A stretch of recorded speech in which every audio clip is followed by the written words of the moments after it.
Start कर दिया। आज के इस मीडिया ब्रीफिंग में मैं आप लोगों को जो डिपार्टमेंट्स में देख रहा हूं, जिसमें टूरिज़्म, कल्चर, लेबर और एम्प्लॉयमेंट का मेनली मैं आज कवर करूंगा। आज एक काफ़ी टाइम के बाद मीडिया से हम मिल रहे हैं। टूरिज़्म डिपार्टमेंट का 2022 जो हमारा कैलेंडर ईयर है, लद्दाख टूरिज़्म के लिए एक बहुत अच्छा साल रहा है। मैं ये फिगर देख रहा था 2018 से 2022 तक हमारे लद्दाख में टूरिज़्म का कितना यहाँ पे टूरिस्ट आए और इससे लद्दाख के लोगों को कितना बेनिफिट हुआ। तो 2018 में जो 1974 के बाद जो हाईएस्ट टूरिस्ट अराइवल था वो 2018 में था। उसमें अराउंड 3,27,000 से थोड़ा ज़्यादा टूरिस्ट आए थे, जिसमें से अराउंड 49,000 फॉरेन टूरिस्ट थे। 2019 में हाफ ईयर शायद टूरिज़्म इम्पैक्ट हुआ था उस साल, तो 2,38,000 के करीब टूरिस्ट आए थे और इसमें से ये डोमेस्टिक था और इसमें फॉरेनर्स अराउंड 38,000 आए थे। 2020 कोविड की वजह से लद्दाख में टूरिज़्म का ज़्यादा अच्छा वो नहीं रहा, रेस्ट्रिक्शन की वजह से, तो बहुत कम टूरिस्ट आए। 6,700 टूरिस्ट आए 2020 में और फॉरेनर्स ओनली अराउंड 1,100 आए थे। 2021 में जब कोविड का सिचुएशन इम्प्रूव हुआ अराउंड जून के आसपास, जून के बाद जो हमारे पास 3-4 महीने का सीज़न था, उसमें एक टूरिस्ट अराइवल जो है हमारे लद्दाख के लिए बहुत अच्छा रहा। टोटल अराउंड 3,13,000 डोमेस्टिक टूरिस्ट आए और अराउंड 1,000 उसमें फॉरेन टूरिस्ट आए। अब इन सारे प्रीवियस ईयर्स के कंपैरिजन में 2022 का जो टूरिस्ट अराइवल है लद्दाख के लिए आज तक का रिकॉर्ड टूरिस्ट अराइवल है, ये 31 दिसंबर तक का फिगर है हमारा। वो अराउंड 5,10,000 से थोड़ा ऊपर डोमेस्टिक टूरिस्ट आए लद्दाख में और 21,000 से थोड़ा ऊपर फॉरेन टूरिस्ट आए। तो ये एक अच्छा एक इंडिकेशन भी है कि फॉरेनर्स ने भी अब लद्दाख फिर से आना शुरू किया है और टोटल 5,31,000 से थोड़ा ऊपर हमारे यहाँ लद्दाख में टूरिस्ट आए हैं। इससे क्या हुआ, टूरिज़्म इंडस्ट्री का रिवाइवल तो हुआ ही हुआ, साथ में हमारे जितने भी स्टेक होल्डर्स हैं जिन्होंने टूरिज़्म इंडस्ट्रीज छोड़कर कुछ और काम करना शुरू कर दिया, बहुत सारे लोग फिर से टूरिज़्म में वापस आ गए और उसके अलावा भी लोग अब टूरिज़्म इंडस्ट्री के साथ जुटने लगे हैं और इसीलिए हमारा एम्प्लॉयमेंट रेट भी बहुत अच्छा, इस साल का फिगर मैंने कलेक्ट किया था, अच्छा आ रहा था। अब इस फ्लो को देखते हुए टूरिस्ट की लास्ट ईयर हमें कुछ दिक्कतें भी आई, हमारे स्टेक होल्डर्स को प्रॉब्लम आए, टूरिस्ट को भी कुछ एकोमोडेशन का प्रॉब्लम आया जून जुलाई मेनली, और ट्रांसपोर्टेशन का बहुत इशू आया, टैक्सीज़ का इशू आया, मिनी बसेस का इशू आया। इसलिए हमने जब से यूटी बना है उसके बाद हमारा एम्फेसिस ये था कि इसको कैसे हमें 12 महीने का टूरिज़्म करना है, 3-4 महीने को हमें एक्सपेंड करना है। अदरवाइज़ 3-4 महीने में बल्क में आते हैं तो हमारे लिए बहुत इश्यूज क्रिएट होते हैं, जिसकी वजह से सफाई का भी इशू होता है, सेफ्टी सिक्योरिटी का भी इशू होता है, फिर बहुत सारा मॉनिटरिंग नहीं हो पाता, रेगुलेशन नहीं हो पाता है। तो इस साल हमने विंटर में, लास्ट ईयर नहीं हो पाया था कोविड की वजह से, इस साल हमने कुछ एक्टिविटीज़ कोशिश किया। इस साल हमने रिवाइव किया फिर से चादर ट्रैक को, तो चादर ट्रैक का भी एक अच्छा रिस्पॉन्स रहा। 1 महीने का हमें विंडो मिला था, क्योंकि अदरवाइज ये दर्चा पदुम नेमू का रोड बन रहा है, उसमें BRO ब्लास्टिंग कर रहा था। हमने स्पेसिफिकली यहाँ के टूरिज़्म इंडस्ट्री को प्रमोट करने के लिए, लोगों को उससे कुछ इनकम हो, विंटर में जितने हमारे hotels, guest houses, tour travel operators काम कर रहे थे उनके लिए ओपन रखने के लिए 1 महीना BRO से काम बंद करवाया। काम बंद करवा के ये स्ट्रेच ओपन रखा और अराउंड 1 महीने में हमने लिमिटेड रखा था कि हर दिन 100 से ज़्यादा टूरिस्ट नहीं जाएंगे, एनवायरनमेंट को मेंटेन रखने के लिए और उनका अच्छी तरह से रेगुलेशन और उनका अच्छी तरह से मैनेजमेंट हो। तो अराउंड 1,500 हमारे चादर ट्रैक में भी इस साल 1,500 से थोड़ा ऊपर आए हैं। तो ये भी एक बहुत अच्छा एक विंटर उनके लिए सीज़न रहा है। उसके अलावा अभी जस्ट रिसेंटली लास्ट वीक आप लोगों ने देखा पंगोंग में एक हमने high altitude frozen lake marathon किया, जिसको अब गिनीज वर्ल्ड बुक ने उसको रिकॉग्नाइज भी किया है। तो ये एक डाइवर्सिफिकेशन के लिए एक हमारा कोशिश था, टूरिज्म को कैसे डाइवर्सिफाई करें। हालांकि पंगोंग एक वाइल्ड लाइफ सेंचुरी है, बहुत सारे इश्यूज हमारे लिए था, कोऑर्डिनेशन का इशू था, इसमें सेफ्टी का इशू था। तो इसमें एक बहुत ही कोऑपरेटेड वे में, चाहे LHDC हो, डिस्ट्रिक्ट एडमिनिस्ट्रेशन हो, टूरिज्म डिपार्टमेंट हो, आर्मी हो, वाइल्ड लाइफ हो, ITBP हो और हमारा डिजास्टर मैनेजमेंट टीम हो, सबने मिलकर इसको सक्सेसफुल बनाने के लिए बहुत कोशिश किया। और ये एक दिन का सपोज था, इसका एक इनहेरेंट एक मैसेज भी था कि हम अपने इन्वायरमेंट को कैसे बचाएं। लद्दाख में जो ग्लेशियर्स का रिसेशन काफ़ी सालों से हो रहा है, बर्फबारी कम हो रही है, गर्मी ज़्यादा हो रही है, इन सबको वर्ल्ड तक पहुंचाने के लिए एक अच्छा प्लेटफॉर्म भी था कि हम एक लिमिटेड वे में कैसे ऐसे हाई अल्टीट्यूड्स पर हम टूरिज्म को बढ़ावा दे सकते हैं विदाउट इम्पैक्टिंग और हार्मिंग द इन्वायरमेंट। उसमें भी अराउंड 75 मैराथन में पार्टिसिपेंट्स थे जो आउटसाइड लद्दाख से आए थे।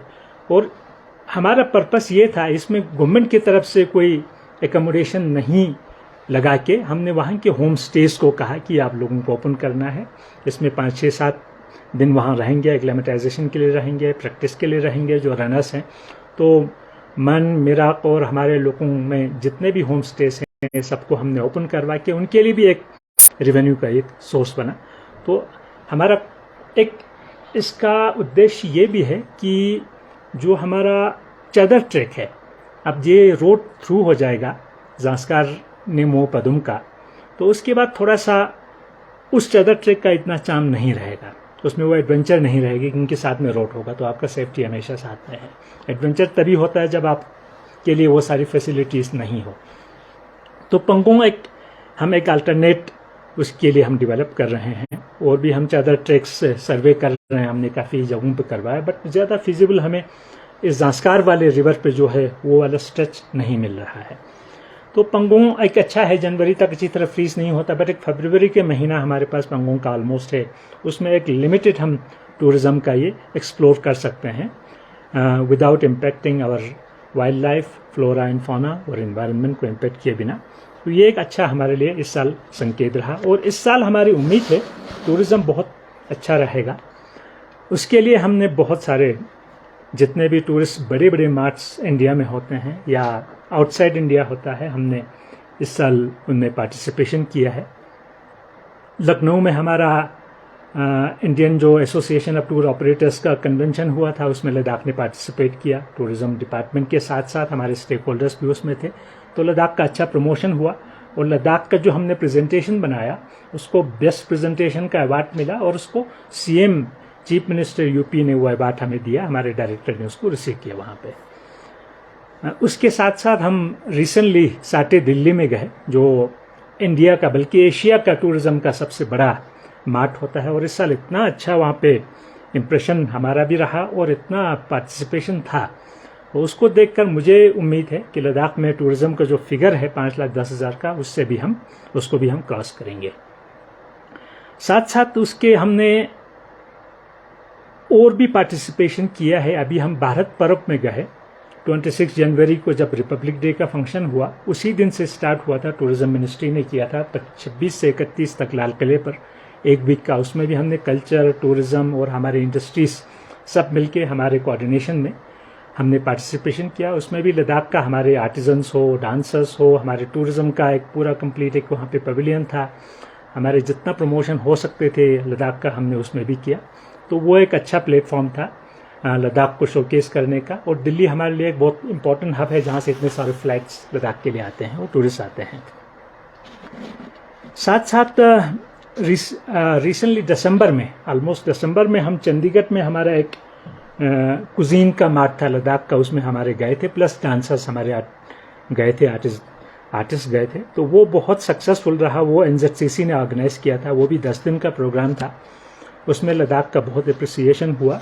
और उसकी वजह से अब जहाँ पे भी मार्च हो रहे हैं, या मिनिस्ट्री ऑफ टूरिज्म कर रहा है, या NZCC कर रहा है, या स्टेट्स कर रहा है, हमको हर तरफ से इन्विटेशन आ रहा है। बट हर जगह हम नहीं जा सकते, हमारे स्टेक होल्डर्स का भी लिमिटेशन है हर जगह। और हर जगह स्टेक होल्डर्स का बहुत अच्छा पार्टिसिपेशन रहा, उनके थ्रू भी लद्दाख का अच्छा प्रमोशन हुआ है। तो मैं इसके लिए उन सबका बहुत धन्यवाद करना चाहता हूँ, क्योंकि टूरिज्म को सक्सेसफुल बनाने के लिए हम सबको एक साथ मिलकर काम करना होगा। अभी हम नेक्स्ट वीक मार्च में अभी ITB बर्लिन में भी जा रहे हैं, जिसमें हमारा टूरिज्म डिपार्टमेंट से भी ऑफिसर्स 1-2 जाएंगे। बाकी हमारे स्टेक होल्डर्स अलगा, अल्टोआ, TTA, अक्टा, कारगिल से, ये सारे भी, इनके भी पार्टिसिपेंट्स वहाँ रहेंगे। तो इंटरनेशनल लेवल पे भी हम लद्दाख को अच्छा एक प्रमोशन देना चाहते हैं। हमने 1-2 और कोशिश किया था, बट वो टाइम शॉर्ट था, हो नहीं पाया। हम फितूर जाना चाहते थे, बहुत टाइम स्लॉट कम था, मिनिस्ट्री ऑफ टूरिज्म का कंफर्मेशन आया नहीं था, तो उसमें हम नहीं जा पाए। बट हम ITB बर्लिन में फॉर द फर्स्ट टाइम हम जा रहे हैं। तो ये एक अच्छा प्लेटफॉर्म होगा लद्दाख को शोकेस करने का यूरोप में, क्योंकि टूरिस्ट आना ऑलरेडी काफ़ी स्टार्ट हो गया है फॉरेनर्स का, और इसमें से काफ़ी फिगर जो है आपको यूरोप से ही हैं आए हुए। अभी रिसेंटली मुझे बैंकॉक से हमारे इंडियन एम्बेसी से एक इनविटेशन आया कि वहाँ पे भी वो लोग एक बहुत बड़ा मार्ट कर रहे हैं, ऑनलाइन और ऑफलाइन दोनों मोड में है। उसमें एम्बेसी ने मतलब स्पेसिफिकली लिखा है कि लद्दाख का एक बहुत अच्छा इंप्रेशन हो रहा है थाईलैंड में, ईस्टर्न जापान है, कोरिया है, थाईलैंड है, वियतनाम है, म्यांमार है। तो वहाँ से इस साल काफ़ी टूरिस्ट है, जो एक्सपेक्ट हम नहीं करते थे। और इसलिए उन्होंने कहा कि आप लोग हो सके तो फिजिकली ज्वाइन करें, नहीं तो आप लोग ऑनलाइन ज्वाइन करें। फिजिकली तो हमारा ITB बर्लिन के साथ वो साथ साथ आ रहा है, ओवरलैप हो रहा है, तो हमने कहा कि हम ऑनलाइन ज्वाइन करेंगे, और बहुत खुश है वो लोग। उसमें हम प्रेजेंटेशन भी करेंगे, हमारे स्टेक होल्डर्स भी उसमें प्रेजेंट करेंगे। तो हमारे लद्दाख का ईस्टर्न कंट्रीज़ में भी, जिसको हम बुद्धिस्ट सर्किट भी कहते हैं, हमारे यहाँ पे भी बुद्धिस्ट पॉपुलेशन है, मोनास्ट्रीज हैं, हमारे यहाँ हिस्टोरिकल साइट्स बहुत सारे हैं लद्दाख में। तो एक बहुत अच्छा इंप्रेशन है, एक बहुत अच्छा परसेप्शन है लोगों में ईस्टर्न कंट्रीज़ में कि लद्दाख एक अच्छी जगह है जहाँ हमें जाना चाहिए। एक रिलीजियस पर्पस भी होगा, एक टूरिज़्म का भी पर्पस होगा। टूरिज़्म में बाकी में इंफ्रास्ट्रक्चर में मैं बार बार रिपीट नहीं करूँगा हम क्या क्या कर रहे हैं। वे साइड एमिनिटीज़ क्योंकि चाहिए हर जगह, तो वो हम काफ़ी कुछ इम्प्रूव कर रहे हैं। सेकंड में एक चीज़ बताना चाहूँगा कि सियाचिन बेस कैंप का लास्ट ईयर हमने ओपन फॉर्मली किया था, बट आर्मी की तरफ से पहले एक वो कन्फर्मेशन नहीं आया था। बट अभी हमने काफ़ी 1-2 साल में 3-4 एटलीस्ट मीटिंग किया था आर्मी के साथ। तो आर्मी ने अब हमें इन राइटिंग दिया है कि कोई रेस्ट्रिक्शन नहीं है सियाचिन बेस कैंप तक, एग्जैक्टली बेस कैंप तक नहीं, उससे थोड़ा सा पहले हमने एक फैसिलिटी क्रिएट किया है आर्मी के साथ, और आर्मी ने वो किया है हमारे कहने पर। तो वहाँ तक इस साल 24 घंटे टूरिस्ट जो है सियाचिन जा सकते हैं, कोई रेस्ट्रिक्शन नहीं होगा। बट हम एक पुलिस पोस्ट लगवा देंगे जहाँ जहाँ आर्मी का आप लोगों के पास बैरिकेड है, ताकि कोई किसी को दिक्कत नहीं आए। सिमिलरली इवन देमचौक तक अब कोई रेस्ट्रिक्शन नहीं होगा। देमचौक में भी आर्मी का एक रिक्वेस्ट था कि आप लोग वहाँ पे पुलिस का रेगुलेशन करें। टूरिस्ट के साथ आर्मी जो है हम रेगुलेट नहीं कर सकते, हम मॉनिटर नहीं कर सकते। तो वो भी हम इस साल, मैंने DC, SP, ADG, police headquarters सबके साथ मीटिंग करके जहाँ जहाँ आर्मी कहते हैं कि पुलिस पोस्ट की ज़रूरत है, हम वो पुलिस पोस्ट क्रिएट कर रहे हैं। मार्च एंडिंग तक हमारे सारे पुलिस पोस्ट बन जाएंगे, तो टूरिस्ट का मूवमेंट जो है बहुत इजी होगा। आर्मी की तरफ से कोई रेस्ट्रिक्शन नहीं होगा, और ऑलमोस्ट लद्दाख के हर कोने में अब टूरिस्ट जा पाएगा। इसीलिए हम होम स्टे पर बहुत जोर दे रहे थे, और होम स्टे को अब हमने एक अपना लद्दाख का क्या किया कि रूरल टूरिज्म और बॉर्डर टूरिज्म को बढ़ावा देने के लिए ये हमारा एक सक्सेसफुल मॉडल होगा। और लास्ट ईयर हमने जो 550 होम स्टेज दिए, इस साल हम 500 से ऊपर और होम स्टेज को इंसेंटिव देके इस्टेब्लिश कर रहे हैं। तो होम स्टेज का भी फीडबैक अच्छा आया, टूरिस्ट से भी अच्छा आया। अभी हम एक डाटा कलेक्ट कर रहे थे, और मैं भी खुद जब टूर पे कहीं जाता हूँ, ज़ास्कार में गया समर में, तो काफ़ी टूरिस्ट से मिला, और मैंने जब उनसे पूछा तो सब कहते हैं कि हमने होम स्टे में स्टे किया था। और कुछ लोगों ने तो मुझे ये बताया कि फॉरेनर्स थे, कहा कि लिंगशेत में we stayed in a home stay and that has been established just recently and we have given incentive to them, so that was a great experience। तो इस टाइप का एक्सपीरियंस जब आ रहा है, लोगों में भी एक शौक अब पैदा हो गया है कि होम स्टे बना देंगे, और अपने गाँव में उनके लिए अर्निंग का वो सोर्स बनेगा। और होम स्टे जो पॉलिसी हमारा 2020 का था, उसको हम और इम्प्रूव करने की कोशिश कर रहे हैं, रिवाइज करेंगे, होपफुली बहुत जल्दी वो हमारा पॉलिसी अप्रूव हो जाएगा। अब टूरिज़्म के बाद मैं कल्चर पे आता हूँ। कल्चर बहुत ही इम्पॉर्टेंट है हमारे लिए। लद्दाख कल्चरली बहुत रिच है, हमारे यहाँ एक इतनी डाइवर्स कल्चर है। तो इस डाइवर्स कल्चर को हम प्रिजर्व करना चाहते हैं, प्रोटेक्ट करना चाहते हैं। मैं पहले कई बार बता चुका हूँ आप लोगों के माध्यम से। दो हम कल्चरल सेंटर बना रहे हैं। लेह का ऑलरेडी हमारा ए हो चुका है, उसका काम इस साल स्टार्ट हो जाएगा। कारगिल का DPR बन रहा है और लेह वाला भी मैं आप लोगों को बता दूं अराउंड 90 करोड़ से ऊपर का प्रोजेक्ट होगा। तो एक लैंडमार्क एक हमारे कल्चर के लिए इंफ्रास्ट्रक्चर यहाँ डेवलप होगा। 96 करोड़ का उसका ऑलरेडी LG साहब ने दिया हुआ है। तो इसका जस्ट अभी कंट्रैक्ट टेंडर फ्लोट होगा, तो इसके बाद हम अप्रैल मई में काम शुरू इसका हो जाएगा। इस साल हमने अब कल्चर की रिवाइवल और इसका प्रमोशन के लिए बहुत सारे काम किए। मैं मेजर कुछ इतने सारे हमने प्रोग्राम्स किए हैं दोनों कारगिल और लेह में हमारे कल्चरल एकेडमीज ने। उसमें एक मेजर हमारा था, इस साल लिटरेरी हमारा कुछ काम नहीं हुआ था। इस साल हमने Ladakh first time literary meet किया UT के बाद, एक बहुत अच्छा सक्सेसफुल वो मीट रहा। बट हमें इसका एक एक्सचेंज भी करना है बाकी स्टेट्स के साथ। हमारे लिटरेरी जितने भी लोग हैं यहाँ पे लिटरेचर से जिनका लेना देना है, उनका एक अच्छा एक्सचेंज भी हो, आइडियाज़ का एक्सचेंज हो, कल्चर का एक्सचेंज हो, लिटरेचर का एक्सचेंज हो, वो भी हम आगे करने जाएंगे। कल्चर में आप देखेंगे तो एक all state writers conference already Kargil में किया था मार्च 2022 में। तो रिवाइवल अब हम लोसर कर रहे हैं इस साल, बहुत सारे गाँवों में हमने लेह में किया। एक ममानी कर रिवाइवल के लिए हमने कारगिल में कई जगह किया। एप्रिकॉट ब्लॉसम फेस्टिवल हम हर जगह कल्चर और टूरिज्म डिपार्टमेंट मिल के कर रहे हैं ताकि टूरिज्म को थोड़ा सा पहले से स्टार्ट करें मार्च में। इस साल भी हम अप्रैल में करने जा रहे हैं एप्रिकॉट ब्लॉसम फेस्टिवल, वो भी अप्रैल 10 से 20 के बीच में होगा। हम एक जश्न नौरोज़ किया था करगिल में ताकि वो भी एक कल्चरल एक वो फेस्टिवल बन सके। उस बड़े आप इवेंट्स में आप देखेंगे एक तो नोमैडिक जो हमारा फेस्टिवल बन चुका है, अब वो एक नेशनल लेवल का फेस्टिवल बन चुका है। इवन अब हमारे PMO से लेकर टूरिज्म मिनिस्ट्री से लेकर सबका इतना इंटरेस्ट जनरेट हो गया है कि चांगथाम में जितने भी हमारे नोमैडिक सेटलमेंट्स हैं वो कहते हैं कि हर जगह ऑलमोस्ट आप लोग ऐसे फेस्टिवल करें, तो एक अच्छा एक टूरिज्म के लिए भी अच्छा होगा और अपने कल्चरल रिवाइवल के लिए भी अच्छा होगा। सिमिलरली हमने लद्दाख ज़ांस्कार फेस्टिवल किया, बहुत बड़े लेवल पर किया, 2 दिन का किया। कारगिल में फेस्टिवल किया, लद्दाख का कारगिल फेस्टिवल हमने चिकतन में किया, पूरी गिरगस्तों के नाम से किया। लेह में हमने लद्दाख फेस्टिवल किया। हमने डिले थोड़ा किया था उसको अक्टूबर में, बट थोड़ा सा वेदर ठीक नहीं होने की वजह से उतना टूरिस्ट नहीं आया जितना हमारा एंटिसिपेटेड था, एक्सपेक्टेड था। उसके अलावा इतने सारे प्रोग्राम्स किए हैं और हम वर्कशॉप्स कर रहे हैं, स्कूल्स के साथ कर रहे हैं ताकि बच्चों में हमारे कल्चर का इनकल्केशन हो। बच्चों को हमें अभी भी रिसेंटली हमारा ऑलमोस्ट 40 डेज लॉन्ग का वर्कशॉप छोटे छोटे बच्चों के साथ जो हमने किया था, डांस का, म्यूज़िक का और इवन हमारे सॉन्ग्स का, तो वो अभी कंक्लूड हुआ है। तो कल्चर के पॉइंट ऑफ व्यू से जब ये हमारे 2 कल्चरल सेंटर्स बनेंगे तो ये इन सब चीज़ों के अलावा एक बहुत बड़ा अच्छा रिसर्च सेंटर भी बनेगा कल्चर के लिए। तो लद्दाख के कल्चर पे हम रिसर्च भी करेंगे और उसी रिसर्च के सिलसिले में आपको मैं बता दूं अराउंड 1000 फोक सॉन्ग्स हमने रिकॉर्ड किया है लद्दाख में, जो अदरवाइज कुछ सालों के बाद शायद हमें सुनने को भी नहीं मिलता। तो ये एक रिकॉर्ड डॉक्यूमेंट हो गया है। तो ये डॉक्यूमेंट होने के बाद फिर ये हमारा IGNCA के साथ जो कल्चरल मिनिस्ट्री के साथ आता है उनके साथ मिलके हम इसका क्वालिटी इम्प्रूव करेंगे, करके ये पूरा इंटरनेशनल लेवल पे ये सॉन्ग्स अवेलेबल होगा। आप दुनिया के किसी भी कोने से इसको एक्सेस कर सकते हैं।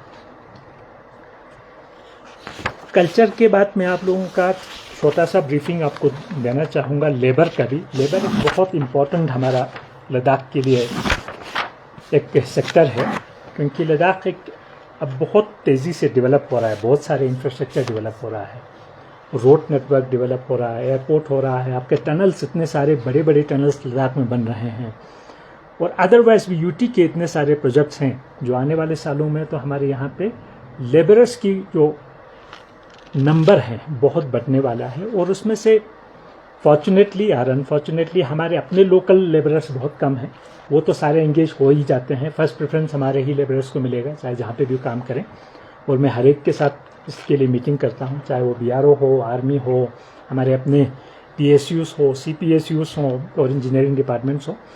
बट उसके अलावा एक बहुत बड़ी तादाद में हमारे यहाँ पे माइग्रेंट लेबरर्स आते हैं।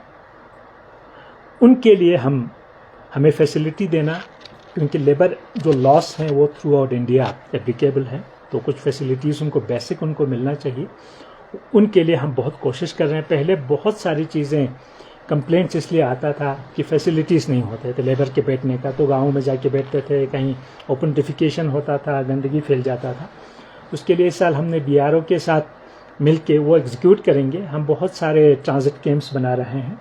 लेबर सराइज हम करगिल में 5-6 जगह बना रहे हैं, लेह में ऑलरेडी 2 जगह बन रहा है, 3-4 जगह हम और ज़मीन आइडेंटिफाई कर रहे हैं, ताकि लेबर जब आए तो इस तरह से फेल के नहीं बैठे, एटलीस्ट 3-4 जगहों पर रहे, कॉल सेंटर हो, और जिसको भी एंगेज करना है हमारे कॉल सेंटर से आके लेबर को वहाँ से आप लोग एंगेज कर सकते हैं, और उनको मिनिमम वेज मिलता है कि नहीं मिलता है वो हम इंश्योर कर लें डिपार्टमेंट के थ्रू। तो लेबर का एक आप जनरल से भी छोटा सा अगर आप लेंगे, अराउंड BRO ही पीक टाइम पे हो सकता है 30 से 40 हज़ार के अराउंड वो लोग इंगेज करते हैं लेबर। तो बाकी मुझे जहाँ तक फिगर का एग्जैक्ट डाटा हमारे पास नहीं है, बट हमें एक जनरल आइडिया है अराउंड 80,000 to 1 लाख हमारे यहाँ पे माइग्रेंट लेबरर्स आते हैं समर में। तो वो उनका मैनेजमेंट हम अब पूरी तरह से कर रहे हैं, पहले नहीं हो पा रहा था। अब क्योंकि ज़ास्कार में एक पूरा प्रोजेक्ट खुल गया है योजक, जो पहले BRO का नहीं था, तो अभी हमारे यहाँ 3 प्रोजेक्ट हैं BRO के। हिमांग चीफ इंजीनियर है, और विजयक चीफ इंजीनियर है, और योजक चीफ इंजीनियर है। वो मनाली में बैठता है, बट दर्शा से लेकर नेमो तक का वो प्रोजेक्ट देखा गया, और शिंकुल्ला का भी अप्रूव हो गया है। तो लेबर एंगेजमेंट अगर आप लद्दाख में जाएंगे, लद्दाख के कोने कोने में आपको लेबर ही लेबर दिखता है। तो ये एक बहुत बड़ा चैलेंज भी है हमारे लिए, इनका मैनेजमेंट और इनका सेफ्टी सिक्योरिटी, इनको फैसिलिटीज़ मिल रहा है कि नहीं मिल रहा है। मैं और एक छोटा सा आप लोगों को इन्फॉर्मेशन ये भी दूंगा कि उसके साथ साथ टूरिज़्म का मैं एक छोटा सा आपको बता दूं कि हम स्किल डेवलपमेंट भी कर रहे हैं। हमारे यहाँ पे एक फूड क्राफ्ट इंस्टीट्यूट है, तो वो अपग्रेड होकर अब state institute of hotel management बन रहा है। उसका भी हमारा प्रोजेक्ट DPR अप्रूव हो गया है, वो भी मोर देन 30 करोड़ का है, उस पर काम अभी शुरू होगा। तो उसमें भी हमने इस साल अराउंड 165 हमारे यहाँ के युवा लोगों को ट्रेन किया है, जिसमें बहुत सारे हैं एंटरप्रेन्योरशिप प्रोग्राम्स हैं, स्किल टेस्टिंग सर्टिफिकेशन है, हुनर से रोज़गार तक बहुत सारे बेसिक टूर गाइड का ट्रेनिंग, किचन का ट्रेनिंग, रेस्टोरेंट कैसे चलाना है, फ्रंट ऑफिस कैसे चलाना है। तो ये लास्ट UT बनने के बाद अराउंड हमने 500 से ऊपर लोगों को इसमें ट्रेन किया है, ताकि वो लोग अपने आप एम्प्लॉय हो जाए और दूसरों को एम्प्लॉयमेंट जनरेट करके और एंगेज कर लें। तो इससे भी लद्दाख में एक अच्छा एंगेजमेंट एम्प्लॉयमेंट का हो रहा है। अब मैं एम्प्लॉयमेंट की तरफ आता हूँ। एम्प्लॉयमेंट का मैं छोटा सा एक इन्फॉर्मेशन जस्ट देना चाहता हूँ, क्योंकि ये ज़रूरी है कि लोगों को पता नहीं होता कि कितना एम्प्लॉयमेंट यहाँ जनरेट हो रहा है सरकारी सेक्टर में और कितना मिल रहा है। UT बनने के बाद हमारे यहाँ पे जो पोस्ट फिल हो चुका है, पुलिस रिक्रूटमेंट के थ्रू 269 अभी तक हो चुका है, और डिस्ट्रिक्ट कैडर पोस्ट UT बनने के बाद 613 यहाँ पे ऑलरेडी एम्प्लॉयमेंट दे चुके हैं हमारे लोकल्स लद्दाखीज के लिए। अभी रिफर्ड पोस्ट हैं। रिफर्ड पोस्ट एक तो SSC को जो हमारे UT कैडर के पोस्ट हैं वो रिफ़र हुआ है, वो 9 से 13 पोस्ट रिफ़र हुआ है, जिसका रिजल्ट भी अभी रिटर्न का आया हुआ है, तो फाइनलाइज होगा। कोर्ट में कुछ केसेस कुछ लो नहीं किया, तो उसकी वजह से डिले हो रहा है। दोनों डिस्ट्रिक्ट में जो डिस्ट्रिक्ट कैडर के पोस्ट हैं वो रिफ़र हुआ है, वो अराउंड नहीं, डिस्ट्रिक्ट कैडर का 913 है और SSC को रिफ़र 1013 हुआ है। तो टोटल ये 1926 पोस्ट हमने SSC को और डिस्ट्रिक्ट जो सर्विस सिलेक्शन रिक्रूटमेंट बोर्ड है उनको रिफ़र हो चुका है। तो ये भी बहुत जल्दी हमारे रिक्रूट होके आ जाएंगे। उसके अलावा आउटसोर्सिंग के थ्रू बहुत सारे, क्योंकि हमारे यहाँ पे वैकेंसी है और UT लेवल पर काम करने के लिए लोग नहीं हैं, तो आउटसोर्सिंग के थ्रू बहुत सारे हमने यहाँ लोगों को जनरेशन एम्प्लॉयमेंट का करवाया है और इंगेज किया है, और अराउंड 1500 से ऊपर आउटसोर्सिंग के थ्रू इंगेज्ड हैं हमारे। उसमें से मेजॉरिटी जो है हमारा 90% लद्दाख के ही हैं। तो ग्रैंड टोटल अगर आप देखेंगे UT बनने के बाद मिला है। तो एम्प्लॉयमेंट में फर्दर हम जैसे SSC वगैरह का एग्ज़ाम के लिए बहुत इशू हो रहा था, श्रीनगर में जम्मू में सेंटर रखना पड़ रहा था फैसिलिटीज़ नहीं होने की वजह से, क्योंकि अभी सारा एग्ज़ामिनेशन ऑनलाइन कंप्यूटर मोड में हो रहा है। तो उसका भी हम एक कैपेसिटी डेवलप कर रहे हैं अपने एम्प्लॉयमेंट ऑफिस में, उसमें कंप्यूटर सेंटर्स बना रहे हैं, बट वो लास्ट स्केल पे अल्टीमेटली उसमें प्राइवेट सेक्टर को आना पड़ेगा, क्योंकि अब 20,000, 10,000, 15,000 लोग अप्लाई करते हैं, तो इतने लोगों का एग्ज़ाम करने के लिए, कंडक्ट करने के लिए उतना सारा फैसिलिटी चाहिए, और उसमें भी सेफ्टी, सिक्योरिटी, बहुत सारे ये होते हैं, सॉफ्टवेयर होता है जिसके थ्रू हम एग्ज़ाम करेंगे, तो वो भी हम उस पर भी वर्कआउट कर रहे हैं। और अपने लेवल पे भी एटलीस्ट अब के बाद क्या होगा, साल में 2 बार DSSRB का होगा, SSC का होगा, तो हो सकता है एट ए टाइम इतने लोग अप्लाई नहीं करें। सपोज एक डिपार्टमेंट का पोस्ट होगा, उसके लिए 1,000-2,000 में क्या, तो उतना कैपेसिटी हम जनरेट कर लें, वो एग्ज़ाम हम यहाँ पे ही ले और कारगिल में एटलीस्ट वो कर लें। मैं इससे ज़्यादा नहीं बोलूँगा, बाकी आप लोगों को अगर कुछ पूछना है तो आप पूछ सकते हैं। आपने सर कहा कि हमने पैंगोंग का जो भी इवेंट करवाया है, इसको हमने वेदर को देखते हुए कि ज़्यादा लोग ना जाए, वेदर को भी दिक्कत ना हो। उसके बाद आपने कहा कि सीज़न जो है टूरिज्म का, उसको आप एक्सपेंड करने की कोशिश कर रहे हैं। अभी आप कह रहे हैं कि इस साल आप एक्सपेक्ट कर रहे हैं कि रिकॉर्ड नंबर आएगा। उस रिकॉर्ड नंबर को इकोलॉजी के हिसाब से मैनेज करने के लिए क्या कर रहे हैं आप, कि उससे क्लाइमेट को एडवर्स इफेक्ट ना हो? एक दूसरा, आपने कहा कि आगे पीछे फॉरेन से भी लोग आ रहे हैं, ईस्टर्न कंट्री से भी लोग आ रहे हैं। रिसेंटली क्या है कि आज सुबह के ही मेरे पास वीडियो आए थे, जो टूरिस्ट ऑलरेडी फ्लाइट बुक करके बैठे हुए हैं जम्मू एयरपोर्ट पे, उनको फ्लाइट्स नहीं कंफर्म हो। तो ये जो एविएशन मिनिस्ट्री के साथ आपका कुछ इसके बारे में हो रहा है या नहीं हो रहा है? तीसरा, आपने जो अभी इसमें कहा है ऑनलाइन एग्ज़ाम जो आप कह रहे हैं करना, अभी परसों का है कि केवी स्कूल का भी एक एग्ज़ाम है एजेंसी को दिया हुआ, तो उसमें भी चीटिंग का इशू सामने आया, एक अरेस्ट हुआ है इंसान वहाँ पे। तो उसमें कैसे ट्रांसपेरेंसी आप मेंटेन कर पाएंगे जब प्राइवेट प्लेस को आप इन्वाइट कर रहे हैं? तो ये 3-4 क्वेश्चन हैं, आप इसको एड्रेस कर लें। पहले आपने जैसे पैंगोंग वाला कहा, और मैनेज कैसे करेंगे, इतना टूरिस्ट आएगा, तो उसमें मैं बहुत बार इस साल मीटिंग कर चुका हूँ हमारे स्टेक होल्डर्स, अलगा, अल्टोआ, अक्टा, हमारे एडमिनिस्ट्रेशन के साथ, पुलिस हो, टूरिज़्म डिपार्टमेंट हो, सबके साथ करके हमें एक कोऑर्डिनेटेड वे में करना होगा। टूरिस्ट देखो, आप लद्दाख आना चाहते हैं तो हम रोकेंगे नहीं। लास्ट ईयर हमने एडवाइजरी निकाला कि आप लोगों के पास जब तक होटल की बुकिंग नहीं हो, आपके पास गाड़ी की बुकिंग नहीं हो, आप प्लीज़ लद्दाख का आप उसी हिसाब से आप प्लान करें। तो वो एक प्लानिंग हमें चाहिए, क्योंकि लद्दाख में इंफ्रास्ट्रक्चर डेवलप आप ओवरनाइट नहीं कर सकते। इसलिए हम कोशिश कर रहे हैं होम स्टेस हम ज़्यादा डेवलप करें, क्योंकि वो ऑलरेडी है, रूम को रिफर्बिश करके उसको प्रोवाइड करना है, और उसमें हम ज़्यादा प्रॉब्लम भी क्रिएट नहीं कर रहे हैं। रजिस्ट्रेशन का इशू नहीं होगा, होम स्टे घर की तरह है। तो वो एक बहुत ह्यूज नंबर हम होम स्टे का कोशिश कर रहे हैं। वाइल्ड लाइफ सेंचुरीज में वाइल्ड लाइफ डिपार्टमेंट दे रहा है, बाकी जगह हम अपने हिसाब से कर रहे हैं। इसलिए मैंने सबको कहा था कि 2-3 चीज़ों का बहुत ख्याल रखने की ज़रूरत है हमें। हम अभी और रिसेंटली आने वाले टाइम में हम और भी बहुत सारे मीटिंग्स हमें करने की ज़रूरत है। हमें रेगुलेशंस भी कुछ बना रहे हैं। एक तो क्लीनलीनेस का कैसे ख्याल रखा जाए, एनवायरनमेंट का कैसे ख्याल रखा जाए। सेकेंडली, जो अनबुक टूरिस्ट आए तो उसको हम कैसे मैनेज करें, क्योंकि कुछ लोग क्या सोचते हैं वहाँ जाके मैं रूम ले लूँगा, वहाँ जाके मैं गाड़ी ले लूँगा, वो यहाँ नहीं होता है। तो वो चीज़ें जब तक हम सारे स्टेक होल्डर्स और हम सब आएंगे, उसका हम एक प्रॉपर प्लान करके, इस साल लास्ट ईयर क्या हुआ, ऑल ऑफ ए सडन लोगों ने आना स्टार्ट कर दिया। अब जो अपने प्राइवेट गाड़ी में आते हैं उसको आप रोक भी नहीं सकते। इसलिए हम टेंटेड एकोमोडेशंस के भी हम कोशिश कर रहे हैं, कहाँ कहाँ पे कैंप्स बढ़ा सकते हैं। अब ऑलमोस्ट हाईवेज हर जगह बन गया है, तो उससे मुझे लगता है टूरिज़्म का, और सेकेंडली जो आपका सीज़न बढ़ जाएगा, तो टूरिस्ट को भी आप में जितना फ़ोन आता है, मैं सबको कहता हूँ आप मई जून में आप सबको बुक करने की ज़रूरत नहीं, आप सितंबर में भी आ सकते हो। सितंबर भी लद्दाख के लिए अच्छा होता है, और अक्टूबर जो चेंज होता है वेदर, उसको भी देखने आ सकते हो। और मार्च में बहुत अच्छा सीज़न होता है, इसीलिए हम एप्रिकॉट ब्लॉसम करते हैं। तो लास्ट ईयर मार्च में टूरिस्ट आना स्टार्ट हो गया, तो इस साल भी अभी देखो आप टूरिस्ट आ रहे हैं, आप हर रोज़ फिगर देखते हैं, ज़्यादा नहीं है बट फिर भी टूरिस्ट का आना जाना रहता है। ये एक एस्पेक्ट हो गया। अब पैंगोंग का भी वही एस्पेक्ट है। पैंगोंग में हम ये चाहते हैं ऐसे लोकेशंस पे होम स्टेज को हमें प्रमोट करने के लिए ऐसे इवेंट्स जो लिमिटेड नंबर पर हम करें। ट्रैफिक का भी कितना जाना है उससे हम स्टडी करना चाहते हैं। हम कोशिश कर रहे हैं एक बहुत बड़े इंस्टीट्यूट IIT या किसी के साथ बैठ के एक कैरिंग कैपेसिटी का करें, बट वो लंबा थोड़ा सा एक्सरसाइज होता है कैरिंग कैपेसिटी वाला एक्सपेरिमेंट और करना और उसका स्टडी करना, तो वो भी हम कर रहे हैं। थर्ड आपका एविएशन वाला इशू है। एविएशन वाला इशू इस साल फरवरी में वेदर का बहुत इशू रहा, तो वहाँ इतना हाइक करना स्टार्ट कर दिया एयरलाइंस ने, उस पर बहुत बार हमारे यहाँ पे सिविल एविएशन ने टेकअप किया।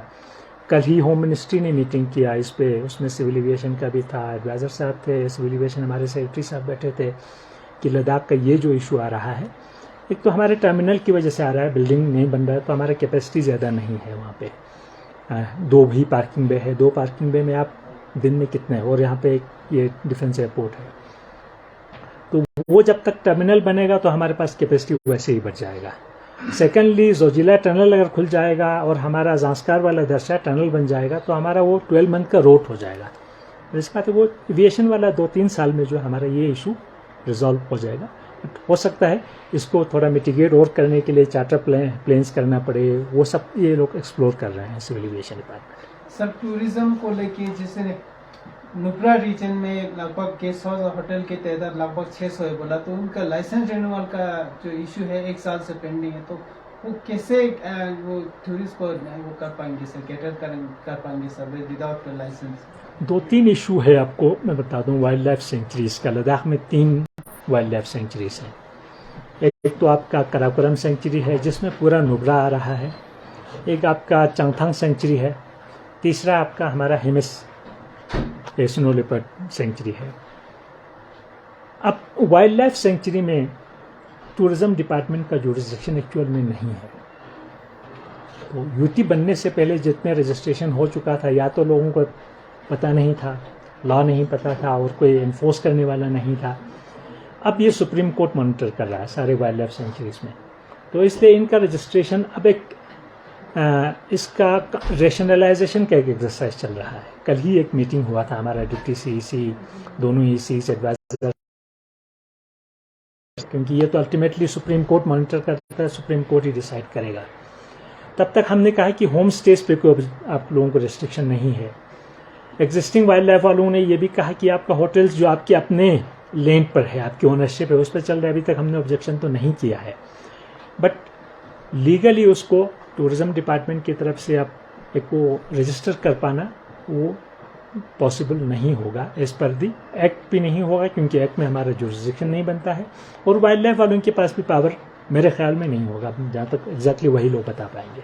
सर लेबर को लेके जैसे अभी वर्किंग सीजन स्टार्ट होने वाला है, तो ओवर चार्जिंग का एक बड़ा इशू रहता है फर्स्ट ऑफ ऑल, और सेकेंडली जो स्किल है या अनस्किल है, जो लोग चौक से हायर करके ले जाते तो काफ़ी लोगों के साथ काफ़ी दुख आता। तो आपके डायरेक्शन पे लेबर ऑफिस क्या ऐसे आइडेंटिफाई नहीं कर सकते, क्योंकि लेबर एजेंसी तो आपको ऑलरेडी है, तो उनको रजिस्टर करके कैटेगरी जैसे ये स्किल लेवल है, अनस्किल लेवल है, वो हमारे स्किल डेवलपमेंट जो हमारा डिपार्टमेंट है, हमने कोशिश किया था स्किल सर्टिफिकेशन का लास्ट ईयर कि जाके, बट उसमें प्रॉब्लम क्या आ रहा है, लेबरर्स को 8-10 दिन के लिए उसका एक छोटा सा वो करना पड़ता है, कोर्स करना पड़ता है, तो वो लोग कोई आते नहीं। लास्ट ईयर हमने बहुत जगह लगवा दिए थे कैंप्स, बट उन कैंप में आने वाला हमें नहीं मिला। तो सर्टिफिकेशन का हम प्रोसीजर अब स्टार्ट करेंगे, अनस्किल कौन होगा, स्किल कौन होगा, बट उसमें बहुत सारी दिक्कतें एक्चुअल में आ रहा है। और लद्दाख में काम करने भी लोग कहाँ गाँव में जाके बैठे हैं,